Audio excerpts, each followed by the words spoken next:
देखिए, बिहार की सियासत जो है ना वो बड़ी अजीब सी है। आप एक तरफ के लिए प्लान बनाते हैं और दूसरी तरफ से कहीं ना कहीं छेद हो जाता है और फिर कहीं से लीकेज शुरू हो जाता है।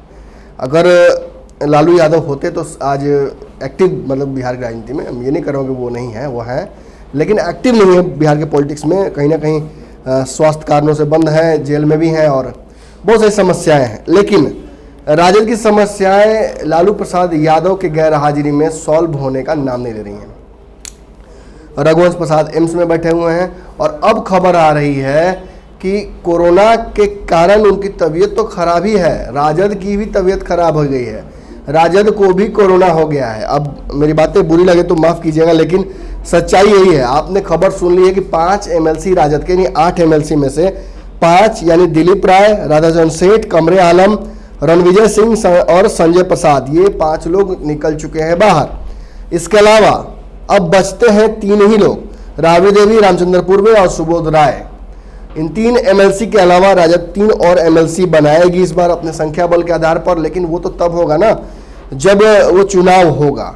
फिलहाल आपको बता दें कि सबसे बड़ा जो खुलासा है वो ये है कि इन 5 लोगों ने जो पार्टी छोड़ी है उसका एक बहुत बड़ा कारण है।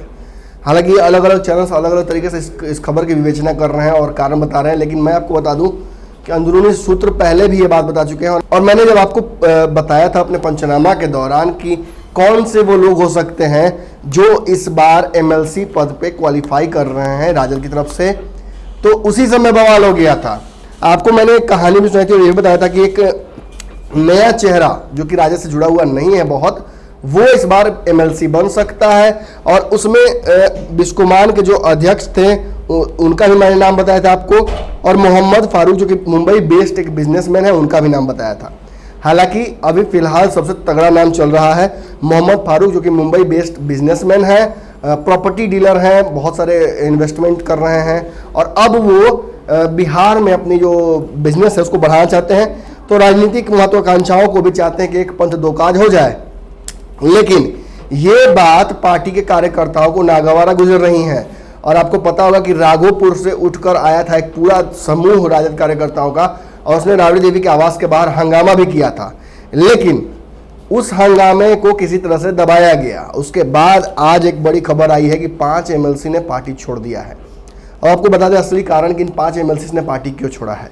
सबसे बड़ी बात यह है कि तेज प्रताप यादव को MLC भेजा जा रहा है, इससे काफ़ी खफा हैं ये सारे जो MLCs हैं पहले से। इन्हें उम्मीद था कि इनमें से भी कई लोगों को हो सकता है मौका मिले या पार्टी के कार्यकर्ताओं को मौका मिले।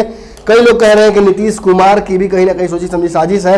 उनके पास 12 ऐसे पद हैं MLC के जो कि वो मनोनीत कर सकते हैं और इनमें से कई लोगों को ये उम्मीद है कि जब कहीं ना कहीं फाइनेंस करके ही पार्टी को अगर टिकट लेना है MLC का, तो क्यों ना जदयू की तरफ से चला जाए। खैर, ये एक बड़ा कारण हो सकता है, लेकिन सबसे बड़ा कारण जो इन 5 MLCs का पार्टी छोड़ने का है वो है तेज प्रताप यादव और मोहम्मद फारूक का नाम सबसे ऊपर MLCs की लिस्ट में जाना। ये एक बड़ी बात हो सकती है जिसकी वजह से इन 5 MLCs ने अब राजद का दामन छोड़ दिया है। लेकिन इन 5 का राजद छोड़ना उतना ज़्यादा झटका नहीं देता है, उतना ज़्यादा विचंबित नहीं करता है जितना कि रघुवंश प्रसाद का पार्टी छोड़ देना। हालांकि उन्होंने पार्टी भी नहीं छोड़ी है, लेकिन सूत्र बता रहे हैं कि पार्टी भी वो जल्द ही छोड़ सकते हैं। तो उन्होंने क्या किया है, उन्होंने पार्टी के सभी पदों से इस्तीफा दे दिया है। वो पार्टी में राष्ट्रीय उपाध्यक्ष थे और उस पद से उन्होंने इस्तीफा दे दिया है। अब बात यह है कि जब वो कहीं ना कहीं भर्ती हैं, कोरोना का उनका इलाज चल रहा है, स्वास्थ्य समस्याएं बहुत सारी उनको हैं, तो ऐसी परिस्थिति में वो वेट भी कर सकते थे। लेकिन एकाएक इस तरह से क्यों उन्होंने छोड़ दी पार्टी को, उसके पीछे भी एक बड़ी कारण है। आपको बता दें 29 तारीख को इसी महीने खबर आई है कि रमा सिंह जो कि लोजपा में थे वो अब दामन थाम सकते हैं राजद का और आने वाले समय में संभावनाएं तलाश सकते हैं। राजद में हो सकता है विधानसभा चुनाव भी लड़ें या हो सकता है पार्टी की तरफ से कोई महत्वपूर्ण पद को संभालें। अब इनसे क्या दुश्मनी है रघुवंश प्रसाद को, तो ये भी जान लीजिए कि 2014 में जब रमा सिंह LJP के टिकट पर चुनाव लड़ रहे थे, उसी समय रघुवंश प्रसाद वहां से चुनाव लड़ रहे थे राजद की टिकट पर और लालू यादव की जो आदेश है उस पर वो चुनाव वहां लड़ने गए थे। और इस दौरान दोनों के बीच एक जबरदस्त चुनावी लड़ाई तो हुई ही, कहीं ना कहीं जो अलग अलग सभाएं थी उनमें भी काफी कंटेंशन हुआ था। और उसी समय से ये दोनों रघुवंश प्रसाद और रमा सिंह के बीच में कहीं ना कहीं विवाद रहा था। अब रघुवंश प्रसाद जब कहीं ना कहीं हॉस्पिटल में भर्ती हैं, लालू यादव की गैर हाजिरी है, ऐसे में आप देख ही रहे होंगे कि कई बार उन्होंने प्रयास ये भी किया था कि तेजस्वी यादव को मना ले, कि नीतीश कुमार को वापस बुलाया जाए। इन सभी बातों पर पार्टी ने बहुत उनकी बात सुनी नहीं। 2019 के चुनाव में भी उन्होंने कहा था कि कुछ गलतियां हुई जिनको नहीं होना चाहिए था। कॉमन सिंबल की भी बात वो लगातार कर रहे थे। सारी पार्टियों को उन्होंने ये भी कहा था कि थोड़ा बहुत अगर घाटा नुकसान होता है राज्य को तो सह लेना चाहिए, लेकिन सभी को बराबर समीकरण बनाकर देना चाहिए स्थान। ये भी बातें उनकी नहीं मानी गई थी। बाद में उन्होंने वो पहले शख्स था राजद से जिन्होंने ये बात कही थी कि हमसे कुछ गलतियां हुई जिनकी वजह से हम ये चुनाव हार गए थे। लेकिन बातें इतनी ही नहीं है।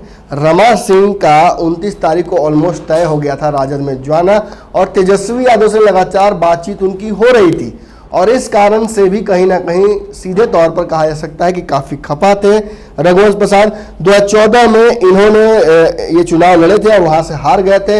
रमा सिंह वहां से जीते थे एलजेपी के टिकट पर। 2019 में इनका टिकट काट कर वहां से भाजपा को टिकट दिया गया था। वीणा देवी को, यानी रमा सिंह को वहां से हटा दिया गया था और वीणा देवी को टिकट दिया गया था। तो लोजपा से बहुत ज्यादा खुश नहीं थे रमा सिंह भी। और अब जो 2019 के चुनाव है इनमें वीणा देवी और रघुवंश प्रसाद का लड़ाई हुआ था।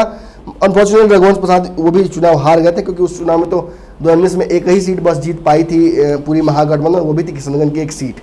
लेकिन कहीं ना कहीं रमा सिंह और रघुवंश प्रसाद का आपस में पटना संभव नहीं था, और इन्हीं परिस्थितियों में कहीं ना कहीं उन्हें लगा कि तेजस्वी यादव ने और पार्टी ने उन्हें धोखा दिया है, और उन्होंने फिलहाल इस पद से इस्तीफा दे दिया है। और खबर ये भी आ रही है कि बहुत जल्दी वो पार्टी के बाकी पदों से और पार्टी से ही इस्तीफा दे सकते हैं। उन परिस्थितियों में क्या होगा ये भी जानने लायक होगा। तो भैया सभी चैनल से हमारी भी नज़र बनी हुई है इस खबर पर, आपकी नज़र भी इस चैनल पर होनी चाहिए, क्योंकि रघुवंश प्रसाद का ऑफिशियल जो बयान होगा उनके परिवार या उनके सहयोगियों के माध्यम से, वो भी हम आपको बहुत जल्दी बताने का प्रयास करेंगे। फिलहाल बड़ी खबर यह है कि 5 MLC सहित एक बड़ी जो कहा जा सकता है पिलर राजद का, वो ध्वस्त हो गया है। रघुवंश प्रसाद ने अपना पद छोड़ दिया है, और आने वाले समय में लालू प्रसाद की गैरहाजिरी में चाहे जगदानंद सिंह हो, तनवीर हसन हो या रघुवंश प्रसाद, इन्हीं सभी पे कमान थी कहीं ना कहीं राजद को आगे बढ़ाने की और तेजस्वी यादव को गाइड करने की। इनमें से एक कमान तो अब खत्म हो चुका है। तो बाकी खबरों के लिए बने रहिए भारत लाइव पर। इसी तरह से खबरों का सिलसिला लगातार जारी रहेगा। इन सारी खबरों पर हमारी नजर है। बहुत जल्दी कुछ नए अपडेट्स लेकर आपके साथ फिर हाजिर हो जाएंगे। धन्यवाद। बढ़ाएं अपना कदम सक्सेस की ओर शिखर करियर इंस्टीट्यूट के साथ। शिखर करियर इंस्टीट्यूट पूर्वी भारत में एकमात्र कोचिंग संस्थान जो एक्सक्लूसिवली है मेडिकल एंट्रेंस एग्जाम के लिए।